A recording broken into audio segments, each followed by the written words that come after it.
Assalamu alaikum students. We have completed simplex method and I left the second iteration, final iteration for you people in my last lecture. Now we are just moving ahead and today's topic is M technique. There are 4 different names, the different authors or different books are writing with M technique, the big M method, method of penalty or artificial variable solution. So these are the 4 different names of the same technique of the linear programming model. Now problem is why we are using this one. Question arises. The major drawback of the simplex method is that it has no any confusion as long as in subject to the constraints we have all less than or equal to signs. But problem arises when we have the mixed inequalities, is the problem is on your board. So it will have some issues. How to resolve such issues? Because always this is not true that we have to deal with the problem which will have the less than or equal to inequalities. So that's why we have to be very careful if we have the mixed inequalities. Now this problem is of Hamdi Taha's book, 8th edition, page number 104. I have just made one minor change into this one. What change is that one? That I have interchanged the constraint number 2 and 3. Just interchange. Why? For some purpose, because that purpose will be cleared later on to you people. So there is some purpose behind this one. What is the purpose? Just because we are not physically together, this lecture goes online and you might have problem. That's why from every angle I want to clear each and everything, that you must have minimum issues or minimum confusions into the problem. That's why I have just replaced the order of second and third constraint. Now coming to this problem, as I told you, whenever there is less than or equal to inequality, we have to introduce the slack variable, and whenever there is a greater than or equal to sign, then we have to introduce the surplus variable. Slack variable is to be added and surplus variable is always to be subtracted. So if we are not touching your objective function, this one, but for your convenience I'm just writing parallel to this one. If we are going to convert this into the standard LP model, what will happen? क्या होगा जब हम इसको standard LP model में convert करेंगे? As you know, to write down the standard LP model, we have to replace the inequalities into equal to sign. So in the very first constraint, already there is equal to, means there is no need of any extra variable. Neither your slack variable is required over here, now your surplus variable is required here. So you will just write down straight away 3x1 plus x2 is equal to 3. For the second constraint, x1 plus 2x2 plus s1 equals to 4. And third constraint is 4x1 plus 3x2 minus s2 equals to 6. Now this is what you have done, is we were doing previously. Looking at this one, if only up to the stack up this one, there will be an issue. What will be the issue? Because in standard LP model, after that we were finding the initial basic feasible solution. Initial basic feasible solution was verifying our non-negativity. From here, by no means you can verify your non-negativity. Why? Because over here the number of variables n is equal to 4. There will be 4 variables because 2 decision variables and 2, one is slack and one is surplus. So total number of variables we have got the 4, and number of constraints are 3. If you are just n minus m, that means 4 minus 3 is equal to only one variable equal to 0. If you are placing one variable equal to 0, say x1, or even x2, whichever be the variable you are initially assigning 0 value, we will not get the clear picture for the rest of the variable as we were doing in the simplex method in our previous lecture. Previous problem you have seen that one. So 2 of the problems we have solved with the simplex method. There was no such condition or problem was arising like this one. What to do into this case? For this purpose I'm just telling you कि simplex method का solution तब तक मुमकिन नहीं है जब तक हर constraint के अंदर आपका स्लैक वेरिएबल नहीं होगा। जब तक आपका स्लैक वेरिएबल नहीं होगा किसी भी एक इक्वेशन के अंदर, तब तक हम लोग प्रॉब्लम को सॉल्व नहीं कर पाएंगे। इन कंस्ट्रेंट्स को देखते हुए मैं आपको बता रहा हूं कि देखें 3x1 plus x2 is equal to 3, ना तो यहां स्लैक वेरिएबल है ना सरप्लस वेरिएबल है, यानी एक वेरिएबल तो आपको स्लैक वेरिएबल इधर चाहिए ही चाहिए। और सेकंड कंस्ट्रेंट के अंदर हमारे पास s1 वो स्लैक है, यानी वो तो सेटिस्फाई है कर रही है हमारे सिंप्लेक्स मेथड की टेक्निक को। थर्ड कंस्ट्रेंट के अंदर हमारे पास s2 वो सरप्लस वेरिएबल है, वो भी स्लैक नहीं है, यानी हमें स्लैक वेरिएबल कंस्ट्रेंट नंबर या इक्वेशन नंबर 1 और हमें इक्वेशन नंबर 3 में चाहिए, तब जाकर हम कहेंगे कि इस प्रॉब्लम को सॉल्व कर सकेंगे। फॉर योर कन्वीनियंस मैं आपको शॉर्टकट या इन अदर वर्ड्स में बता दूं कि पहले तो मैंने ये बता दिया कि कम से कम हमारे पास हर इक्वेशन के अंदर स्लैक वेरिएबल होना लाजमी है। अगर नहीं है तो हम लोग प्रॉब्लम को सॉल्व नहीं कर सकेंगे। तो इस सिचुएशन में क्या करना होता है कि हमें आर्टिफिशियल वेरिएबल्स इंट्रोड्यूस करने होते हैं। अब कितने आर्टिफिशियल वेरिएबल्स इंट्रोड्यूस करने हैं और कहां कहां करना है, वो आर्टिफिशियल वेरिएबल अल्टीमेटली आपका स्लैक वेरिएबल होगा, यानी आपको वो ऐड करना है। क्यों? क्योंकि सिंप्लेक्स मेथड की टेक्निक ही यही है कि आपको हर कंस्ट्रेंट के अंदर स्लैक वेरिएबल जरूरी मिलना चाहिए, वरना सॉल्यूशन डायरेक्टली नहीं हो रहा। अब क्योंकि डायरेक्ट हमारे पास स्लैक वेरिएबल्स नहीं है, तो हम आर्टिफिशियल तौर पर अपने वेरिएबल्स इंट्रोड्यूस करेंगे जिनको हम कहेंगे कि ये स्लैक वेरिएबल्स हैं। अब क्वेश्चन अराइज हो रहा है कि किस इक्वेशन के अंदर या किस कंस्ट्रेंट के अंदर हम लोगों को आर्टिफिशियल वेरिएबल्स चाहिए। तो वो मैं पहले क्लियर कर चुका हूं कि इक्वेशन 1 और इक्वेशन 3 में स्लैक वेरिएबल हमारा मौजूद नहीं है, तो हमें इन दोनों इक्वेशंस के अंदर स्लैक वेरिएबल इंट्रोड्यूस करना पड़ेगा। In other words you can say कि आप अपने मैथमेटिकल मॉडल को देखें तो देखते ही आप समझ जाओगे कि आपको कितने आर्टिफिशियल वेरिएबल्स कहां कहां चाहिए, किस किस कंस्ट्रेंट के अंदर चाहिए। तो सिंपल है कि जहां लेस देन और इक्वल टू वहां आपको किसी किस्म का स्लैक वेरिएबल नहीं चाहिए। आपको स्लैक वेरिएबल हमेशा चाहिए होगा जहां आपका इक्वल टू साइन है या आपका ग्रेटर देन और इक्वल टू इनइक्वालिटी है। इन इक्वेशंस के अंदर या इन कंस्ट्रेंट्स के अंदर आपको आर्टिफिशियल वेरिएबल दरकार होता है फॉर द सॉल्यूशन पर्पस। सो हम आर्टिफिशियल वेरिएबल्स इंट्रोड्यूस करते हुए अब स्टैंडर्ड एलपी मॉडल की तरफ आ रहे हैं कि हमें करना क्या होगा। सो this is I am just rewriting your constraint number 1 and constraint number 3, क्योंकि 3x1 प्लस x2, तो अब हमें आर्टिफिशियल वेरिएबल चाहिए, तो हम प्लस a1 इक्वल्स टू 3। इसी तरह से 4x1 plus 3x2 minus s2 तो सरप्लस वेरिएबल था ही था, प्लस a2 आर्टिफिशियल वेरिएबल आ जाएगा इज इक्वल टू 6।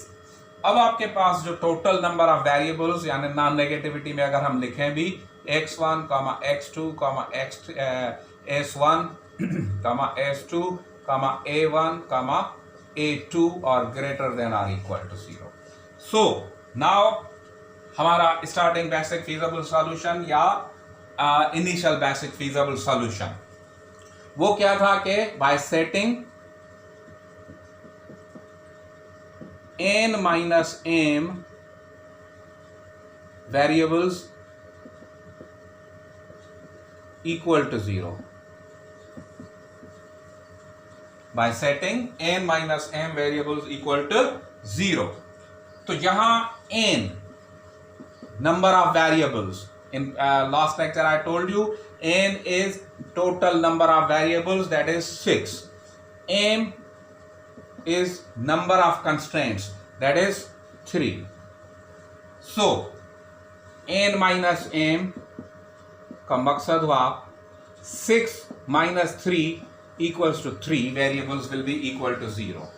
अब कौन कौन से variables equal to 0 होंगे मैं लास्ट लेक्चर में भी आपको बता चुका हूं, लेकिन अल्टीमेटली कोई ऐसा इशू आया नहीं तो आप लोगों को शायद वो ध्यान में ना भी रहे, तो यहां पर मैं क्लियर कर रहा हूं। और यहां पर मेरा जो पर्पस इन दो कंस्ट्रेंट्स को इंटरचेंज करने का था वो भी पूरा हो जाएगा कि मैंने क्यों किया, ताकि आप लोगों को ये प्रैक्टिस हो जाएगी तो आपको पता लग जाएगा, इसकी इंपॉर्टेंस आपको यहां पर बिल्कुल क्लियर हो जाएगी।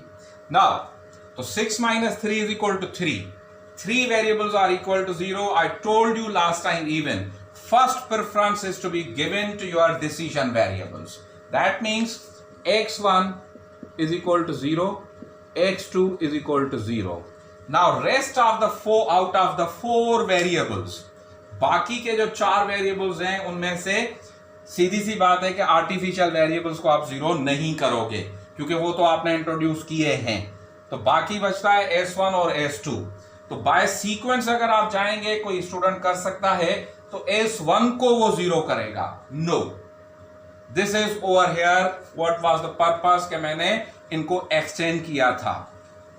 पर्पस इज कि हमें फर्स्ट प्रेफरेंस हमेशा, जब हमने यहां n माइनस m मालूम किया कि कितने वेरिएबल जीरो करने हैं, तो फर्स्ट प्रेफरेंस हमें देनी है डिसीजन वेरिएबल्स को, वो हमने जीरो कर दिए। अब अगर कोई और वेरिएबल दरकार है हमें जीरो करने के लिए, जैसा कि यहां नंबर आया है 3 और डिसीजन वेरिएबल्स है 2, यानी मोर देन डिसीजन वेरिएबल है, तो इस कंडीशन में आपको next preference, first preference to the decision variables, second preference आपको देनी है सरप्लस वेरिएबल्स को। तो सरप्लस वेरिएबल यहां पर हमारे पास S2 है, यानी आप S2 को जीरो कर दोगे। ठीक, तो बाकी जो आपके पास वेरिएबल्स बचेंगे S1, S2 S2 तो आ गया, A1 एंड A2, ये आपके कहलाएंगे बेसिक वेरिएबल्स, ये आपके आ जाएंगे नॉन बेसिक वेरिएबल्स। तो यहां देखें कि x1 x2 bye sequence students गलती कर सकते हैं कि वो S1 को लेंगे। No, you have to prioritize कि first your decision variables, then you have to go with the surplus variables. So this is your initially you can say standard LP model. Now, if we have made the change in our subject to the constraints by introducing the artificial variables, ultimately its impact will be on your objective function. Ultimately, its impact will be on your objective function. So, we need to penalize these artificial variables into our objective function. Penalize. That's why this is also called as your method of penalty. Method of penalty. We have to pay the penalty. Why? Because we have introduced these two artificial variables over here. That's why we have to penalize these two variables in our objective function. Now, इनको penalise करने के भी दो rules हैं, वो वही हैं कि आपको ऑब्जेक्टिव फंक्शन को देखना पड़ेगा। अगर कि आपका ऑब्जेक्टिव फंक्शन मैक्सिमाइजेशन का है तो जो आप पेनल्टी पे करोगे वो नेगेटिव वैल्यू के साथ करोगे, और अगर आपका मिनिमाइज है तो आपको पेनल्टी प्लस पॉजिटिव वैल्यू के साथ करनी पड़ेगी। So here it is minimize, तो हमें पॉजिटिव वैल्यू के साथ करना पड़ेगी, और वो पॉजिटिव वैल्यू हम कहते हैं कि it's a very very big value, very very big amount, you can say कि उसकी वैल्यू बहुत ज्यादा बड़ी होती है। सो मैं ऑब्जेक्टिव फंक्शन को यहां से ये मैं मिटा रहा हूं। ऑब्जेक्टिव फंक्शन को मैं दोबारा से आप लोगों के लिए लिख रहा हूं, ये चीज पड़ी हुई है। तो 4x1 plus x2 plus artificial variables हमें इंट्रोड्यूस करने हैं प्लस के साथ। वाई? Because minimization. अब वो आर्टिफिशियल वेरिएबल पेनल्टी किसके थ्रू हमें पे करनी है? That is called M. M is a very very big value, इसीलिए हम इसे एम टेक्निक कहते हैं या द बिग एम मेथड, क्योंकि एम की वैल्यू बहुत ज्यादा बड़ी है। तो सिंपली या एम टेक्निक कहो या बिग एम मेथड कहो। आर्टिफिशियल वेरिएबल सॉल्यूशन के हमने आर्टिफिशियल, ये चारों नेम्स मैं पहले बता चुका हूं और रीजन ये बता रहा हूं क्योंकि इनको क्यों नाम दिया गया है। ये चार डिफरेंट ऑथर्स इसे डिफरेंट तरीके से प्रोनाउंस कर रहे हैं। So it is the same thing. So it will be M A1 plus M A2। आपने आर्टिफिशियल वेरिएबल्स जितने थे वो आपने plus very very big value positive value M. क्यों? क्योंकि मिनिमाइजेशन का प्रॉब्लम है। That's why you have to put over here.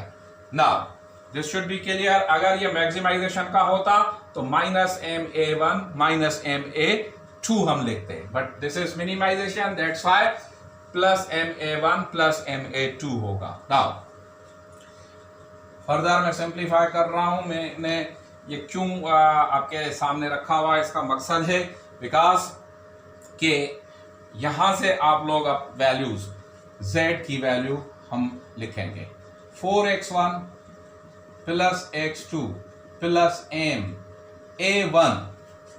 A1 की कंस्ट्रेंट हमारी यह है, ठीक। अब यहां से A1 की वैल्यू हम रखेंगे तो ये A1 इधर ही रहेगा। These two variables will be shifted, so it will be A1 equals to 3 minus 3x1 minus x2 हो जाएगा। Okay, then plus m A2। A2 का कंस्टेंट आपके पास ये पड़ा हुआ है, तो ये A2 इधर ही रहेगा and all the variables will be on the other side, so this will become equal to 6 minus 4x1 minus 3x2 and plus s2 it will become. I hope that these are the simple mathematical equation rules. We are following that one, and accordingly we have just substituted the values of artificial variables. That is in this case there we have two artificial variables A1 and A2. A1 की value हमने यहां से रखी और A2 की value हमने constant number 3 से रख दी। Now by simplification, if you want to simplify this one, this will become equal to 4x1 plus x2 plus 3 into m 3m minus 3 into x1 m into 3x1 minus 3m x1 and minus m x2. Then with a m with a second bracket, it will become equal to plus 6m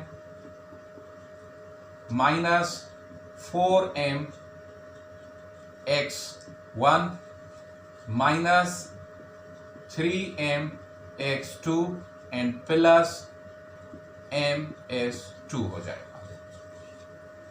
Just you have multiplied m with the each element of the bracket or each term of the bracket. Now combine the like terms, 4x1 minus 3mx1 minus 4mx1, it will become equal to minus 7mx1. Okay, plus x2 minus mx2 minus 3mx2 हो जाएगा minus 4mx2. This has been done, this has been done. Then plus 3m plus 6m plus 9m and plus m is 2 as it is रहेगा आपका। Okay, then further you can say कि x1 common from here, x1 common, so 4 minus 7m, plus x2 common from here, it will become equal to 1 minus 4m plus 9m plus m is 2 हो जाएगा. So this is your z or objective function equation. Now from here we will go with the same tabular form. Tabular form में हम लोग values रखेंगे और उसके बाद as usual जो सिंप्लेक्स मेथड का प्रोसीजर है वो हम लोग फॉलो करते हुए रिजॉल्व करेंगे. So I am just writing down the table for you people. First table मैं आप लोगों के लिए बना रहा हूं एंड आई टोल्ड यू कि किस तरह से वो टेबल भी बनता है. कि फर्स्ट ऑफ ऑल कॉलम आएगा आपका basic, then your columns are all the variables. In this case x1, x2, s1, s2, a1, a2 and finally solution column. ठीक, अब आपकी आ जाएगी z इक्वेशन. तो z क्या है कि मैंने आपको बताया था कि this is z equals to, I have told you कि इन वेरिएबल्स को आप लेफ्ट साइड को शिफ्ट करके आते हैं. तो क्या हो जाएगा आपका z minus x1 4 minus 7m minus x2 1 minus 4m minus ms2 is equal to 9m. 9m is the value. Variable सिर्फ शिफ्ट करने हैं, वैल्यू आपको राइट हैंड साइड पर ही रखनी है. तो 9m, m is a very very big positive value, positive number, so it will become on the right hand side and ये रहेगा. अब अगर हम z में x1 का कोएफिशिएंट रखें तो माइनस है यहाँ, यानी इनर साइन चेंज हो जाएंगी. ये हो जाएगा आपका -4 plus 7m, -4 plus 7m. Then x2 का कोएफिशिएंट माइनस है, inner science will be change, -1 plus 4m हो जाएगा, -1 प्लस 4m. s1 s2 नहीं है यानी वो 0 हो जाएगा. a1 a2 भी नहीं है यानी वो भी आपका, sorry s2 is there, sorry s2 is there, that is -m. a1 a2 नहीं है, 0 0. सॉल्यूशन कॉलम क्या होगा? आई told you right hand side of each equation, so in this case it is 9m. 9m is your right hand side. Then basic variables हमने decide किए थे कि हमारे पास कौन से होंगे. These are over here, s1 a1 a2. तो s1 first of all, s1 की वैल्यू आप s1 की इक्वेशन से लेंगे. s1 equation is this one. So it will be coefficient of x1 is 1, coefficient of x2 is 2, coefficient of s1 is 1, s2 is 0, a1 0, a2 0, right hand side is 4. Then a1. a1 equation is this one. Coefficient of x1 is 3, coefficient of x2 is 1, coefficient of s1 0, s2 0, a1 is 1, a2 is 0, and this is your right hand side 3. Then a2. a2 equation is this one. In it coefficient of x1 is 4, coefficient of x2 is 3, coefficient of s1 0, s2 is -1, a1 is 0, a2 is 1, right hand side is 6. So this is your initial table. From here, now again you will go with the same solution method as we have discussed or we have solved the problem with the maximization with all less than or equal to inequality. I'll just focus on your z equation, that is your objective equation. आप s1 a1 a2 आराम से मालूम कर लोगे खुद. तो I'll just in this lecture मैं सिर्फ और सिर्फ z के ऊपर ज्यादा फोकस करूंगा क्योंकि उसकी कैलकुलेशन में आप लोगों को थोड़ी डिफिकल्टी हो सकती है, because you are not major from mathematics, you people are from commerce and business. So mathematics शायद आप लोगों की इतनी लेवल की ना हो जितनी प्योर मैथ्स की या साइंस के स्टूडेंट्स की होती है।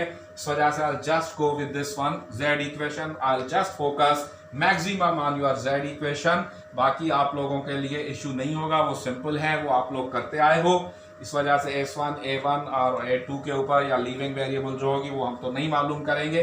सो let's come to this one. अब I am just removing this.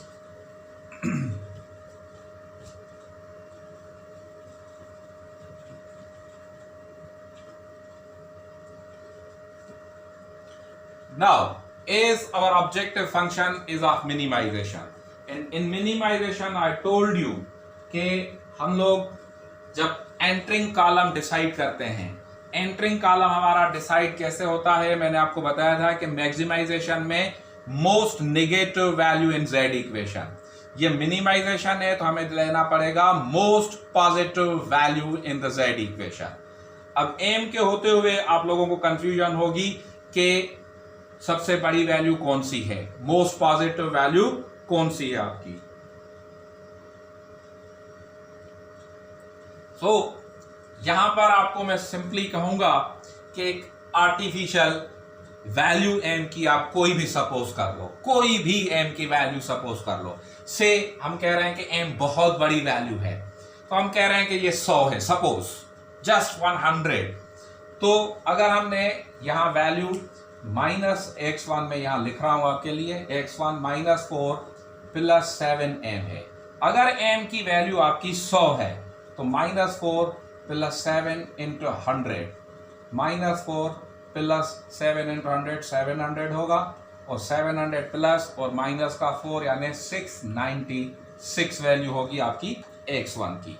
इसी तरह से x2 का, x2 में आपकी वैल्यू है -1 + 4m, वही तरीका -1 + 4, m की जगह अगर आपने 100 वैल्यू प्लेस की तो ये हो जाएगा आपका -1 + 400, -1 + 400 आपका हो जाएगा 399। So the most positive value out of 696 and 399 क्या होगा। अब क्योंकि S1 0 है, A1 A2 0 है और S2 हमारा माइनस है, हमें तो लेनी है मोस्ट पॉजिटिव वैल्यू, इसीलिए बाकी वैल्यूज को नहीं देखेंगे। और मैंने आपको यह भी बताया था कि आपको सॉल्यूशन वैल्यू एंटरिंग के लिए कभी भी कंसीडर नहीं करनी पड़ेगी, वो सॉल्यूशन कॉलम आपका राइट हैंड साइड के लिए है, इसलिए उसके ऊपर आपको कभी भी कंसंट्रेट नहीं करना। आपको सिंपली x1 से लेकर A2 तक एंटरिंग में से कोई भी डिसाइड करना है under the rule I have told you. But over here 0 0 0 they will not be considered. This is because minus ये मिनिमाइजेशन का प्रॉब्लम है तो हमें मोस्ट पॉजिटिव चाहिए, इसलिए इसको भी रूल आउट कर दिया। बाकी बच गया हमारे पास x1 और x2, तो उन दोनों में से हमने वैल्यूज मालूम कर ली हैं। अब मोस्ट पॉजिटिव वैल्यू आपकी क्या है 696, so you can say कि this one is your entering column। ये एंटरिंग कॉलम हो गया। अब आपको लीविंग वेरिएबल का डिसाइड करना है। That I have told you कि solution value divided by entering value. So 4 divided by 1 is equal to 4, 3 divided by entering 3 that is equal to 1, and 6 divided by 4 it will become equal to 3/2 यानी 1.5 आपका हो जाएगा। Now, out of these three ratios, 4, 1 and 1.5, I've told you कि smallest ratio will be selected as your leaving variable. So looking at 4, 1 and 1.5, which one is the smallest? Smallest one is your 1. That means A1 will be marked as your leaving variable equation. Leaving variable. Okay, and this is known as your 3 is pivot element.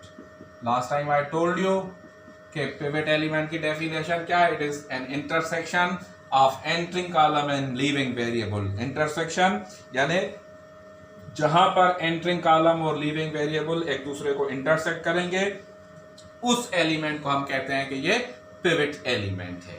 तो यहां ये हुआ आपका decision के entering column क्या है, leaving variable क्या है। Now we have to go for the new values of all these tables, full table जितने भी हैं सिवाय A1 के। A1 क्यों? क्योंकि A1 हमारा लीविंग वेरिएबल है, उसकी नई वैल्यूज हमें नहीं मालूम करनी, लेकिन Z की सब नई वैल्यूज आएंगी, S1 की सब नई वैल्यूज आएंगी और A2 की सब नई वैल्यूज आएंगी। So first of all I told you last time के we have to go with the two फार्मूले। One is your new pivot equation, new pivot equation, इसका फार्मूला क्या है, old pivot equation divided by pivot element. Now old pivot equation क्या है, the leaving variable equation will be known as your old pivot equation. So हमने old pivot equation लिखनी है 3 1 0 0 1 0 3 3 1 0 0 1 0 3 ये आ गया यहां पर। Divided by pivot element means each element of your old pivot equation will B divided by this 3 pivot element. 3 3 3 this is 3 this is 3 this is 3। so our new pivot equation is equal to 1 1 over 3 0 0 1 over 3 0 and 1।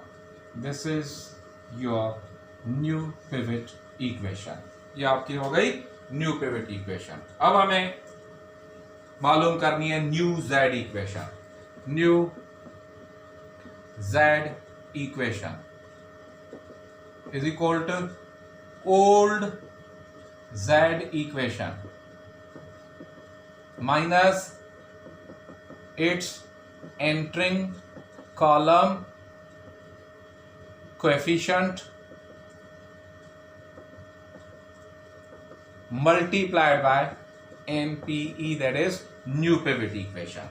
तो हम old z equation क्या है हमारी, -4 + 7m -1 + 4m 0 - m 0 0 9m। Okay then ये तो हो गई आपकी old Z equation minus it's entering column coefficient, यानी जेड का एंटरिंग कॉलम कोएफिशिएंट। जेड का एंटरिंग कॉलम कोएफिशिएंट क्या है हमारे पास, -4 + 7m। Okay entering column coefficient, क्योंकि हम जेड की नई वैल्यूज मालूम कर रहे हैं इसीलिए हमें यहां पर जेड का एंटरिंग कॉलम कोएफिशिएंट ही रखना पड़ेगा। So this is over here, then multiplied by new pivot equation. तो न्यू पिवट इक्वेशन की जो वैल्यूज हैं वो आपकी यहां पड़ी हुई हैं। This is 1 1 over 3 0 0 1 over 3 0 1। यहाँ मैं सिंपली छोटे इसमें लिख रहा हूँ फॉन्ट के अंदर क्योंकि मुझे स्पेस चाहिए, वरना आपके पास न्यू पिवट इक्वेशन यहाँ पड़ी हुई है। नाउ सिंप्लीफाइंग दिस वन, ये minus, when you multiply this minus inside ultimately the signs will be reversed, so minus minus it will be plus and this plus will become minus। तो अब आपके पास ये हो जाएगा 4 - 7m। 4 - 7m को उठाकर आप हर एलिमेंट से मल्टीप्लाई करके हर एक के करस्पॉन्डिंग नीचे रखते जाएंगे। So 4 - 7m multiplied by 1 it will be +4 - 7m होगा। Then with 1 over 3 +4 - 7m +4 - 7m over 3। Next two value zeros हैं तो ये 0 ही हो जाएगा। नेक्स्ट 1 over 3 है तो ये हो जाएगा आपका 4 - 7m over 3। फिर 0 है तो ये 0 ही होगा। फिर 1 है तो आपका ये हो जाएगा 4 - 7m। क्यों? क्योंकि 4 - 7m into 1। Now simplify these one, -4 + 4 और प्लस 7m, ये तो completely cancelled, that means this is 0. If you solve this one by LCM or mathematical rules, it will become equal to -3 का मकसद है +1, 12m minus 7m यानी plus 5m over 3. Then this is 0, this is minus m, और इसको simplify करेंगे तो ये भी आपका 4 minus 7m over 3. Next 0, 4 minus 7m और ये 9m है, प्लस 9m minus 7m और 4 यानी ये हो जाएगा 4 plus 2m. So this is your new z. ये z की आपके पास न्यू इक्वेशन आ गई. अब आप इसी फार्मूले के तहत न्यू s1 न्यू a2 मालूम करोगे और फिर नया टेबल बनाएंगे आप लोग. So now I'm just placing, बाकी मैं न्यू s1 न्यू a2 आप लोगों के ऊपर छोड़ रहा हूं कि इस प्रॉब्लम को आगे आप खुद बढ़ाओगे, लेकिन मुझे z की वैल्यू इस टेबल के अंदर न्यू पुट करके फिर मैं आपको थोड़ा आगे गाइड कर देता हूं. आगे आप लोग खुद करेंगे, या अगर कोई इशू हो तो फिर आप मुझसे ऑनलाइन सेशन के अंदर व्हाट्सएप के ऊपर या कभी भी आप लोग मुझसे यूट्यूब चैनल के ऊपर जो भी इश्यूज हैं वो डिस्कस कर लें. आई विल रिप्लाई यू, जैसे कि मैं प्रीवियस लेक्चर के अंदर करता हुआ आया हूँ, वही तरीकाकार यहाँ भी रहेगा. सो z की फर्स्ट वैल्यू है 0, 1 plus 5m over 3 and minus 0, फिर है माइनस m, फिर है आपका 4 minus 3m over 3. इनको मैं क्लियर कर दूं, 0 and then 4 plus 2m. Now अब अगर थोड़ा सा आप कंसंट्रेट करो कि हमें मिनिमाइज करना था वैल्यू को, कि आया हमारी वैल्यू वाकई मिनिमाइज हुई है कि नहीं. So I am just removing this one, क्योंकि ये आप लोग देख चुके हो और ये प्रैक्टिस आप लोग करते आ रहे हो सिंप्लेक्स के अंदर, इसलिए ये इतना बड़ा इशू नहीं होना चाहिए. तो ज़रा कंसंट्रेट करें. प्रीवियसली टेबल के अंदर जो सॉल्यूशन वैल्यू थी z की वो थी हमारी 9m. अब अगर हमने सॉल्यूशन के हवाले से m की वैल्यू सपोज कि हमने 100 ही रखी थी, तो अगर यहाँ 9 into 100 कर दें तो ये z की वैल्यू आपके पास आ जाएगी 900. ये मैं z यहाँ लिख रहा हूँ सॉल्यूशन वैल्यू. इस वक्त हमारे पास सॉल्यूशन के अंदर वैल्यू क्या है z की? z के अंदर सॉल्यूशन वैल्यू है 4 plus 2m. तो अगर हमने 4 plus 2m रखा और m की जगह अगर हमने 100 वही वैल्यू सब्स्टिट्यूट की, तो 4 plus 2 into 100 करो, 4 plus 200 is equal to 402. Just imagine कि हम 900 से अपनी कास्ट मिनिमाइज करके आए हैं 402 के ऊपर. अब ये यूनिट कोई भी हो सकता है, ये रुपीज हो सकते हैं, मिलियंस ऑफ रुपीज हैं, थाउजेंड्स ऑफ रुपीज हैं, जो भी हैं. बहरहाल हमने कॉस्ट को मिनिमाइज किया है मोर देन 50%. मोर देन 50% हम लोग डाउन करके आए हैं अपनी कास्ट को. सो दिस इज व्हाट इज कि हमने अपने सॉल्यूशन को इंप्रूव किया, z की वैल्यू को इंप्रूव किया, ऑप्टिमाइज किया हुआ है. Now as I told you कि ये प्रोसेस अब कब तक चलता रहेगा, या हमें कैसे पता चले कि z की वैल्यू अभी भी हम इंप्रूव कर सकते हैं according to our given objective function. तो वो मैंने आपको मैक्सिमाइजेशन के लिए बताया था कि as long as there is any negative value you will go through that one. लेकिन ये मिनिमाइजेशन का प्रॉब्लम है, तो प्रोसेस थोड़ा रिवर्स है. यहां पर आपको तब तक प्रोसेस को रिपीट करते हुए जाना है जब तक एक भी पॉजिटिव वैल्यू हमारे पास z इक्वेशन के अंदर मौजूद है. तो हम अगर यहां कंसंट्रेट करें कि x1 0 हो चुका है, x2 1 plus 5m 3 ये पॉजिटिव वैल्यू है, s1 0 है, s2 minus m यानी ये नेगेटिव हो गया, a1 4 minus 3m तो m is a very very big value यानी ये भी नेगेटिव हुआ, a2 0. तो हमें डिसीजन x1 से लेकर a2 तक करना है. तो हमारे पास अब सिर्फ एक ही वेरिएबल पॉजिटिव आ रहा है, तो right now you will select this one. आगे आप लोग जो सिलेक्ट करोगे वो ये आपका एंटरिंग कॉलम होगा, और बाकी डिसीजन लेंगे आप लीविंग वेरिएबल का उसी मेथड से जो मैंने आपको बताया कि ratio solution divided by entering value, फिर जो भी आपका मिनिमम रेशो आता है वो आपका हो जाएगा लीविंग वेरिएबल। आई होप कि यहाँ तक आपको समझ में आ गया होगा। आगे आप लोग खुद सॉल्व करें। कल जो लेक्चर के आप प्रैक्टिस करोगे तो आपको इनके इश्यूज के अंदर भी जो आएंगे वो आप लोग खुद आपको देखने में मिलेंगे। तो कभी भी आप सॉल्व करने के बाद जब भी आपका कोई इशू हो, 1 वीक हमारे पास है, इस 1 वीक के अंदर आप कांटेक्ट कर सकते हैं। I'll try my level best to resolve your all issues. So this is all about your M technique। और मैं बता दूं आपको कि ये प्रॉब्लम अभी यहाँ नहीं रुकेगा, बिकॉज ये प्रॉब्लम मैंने आपको पहले ही बता दिया है कि हमदी ताहा जो बुक मैंने रिकमेंड की थी क्लास के अंदर, उसके 8th एडिशन में पेज नंबर 104 से स्टार्ट हो रहा है। तो फर्स्ट इटरेशन मैंने ऑलमोस्ट आपकी कंप्लीट कर दी है, सिवाय S1 और A2 के नई वैल्यूज के, वो आप लोग खुद मालूम कर लोगे, नो इश्यू। इस वक्त ये क्या है, एंटरिंग कॉलम होगा।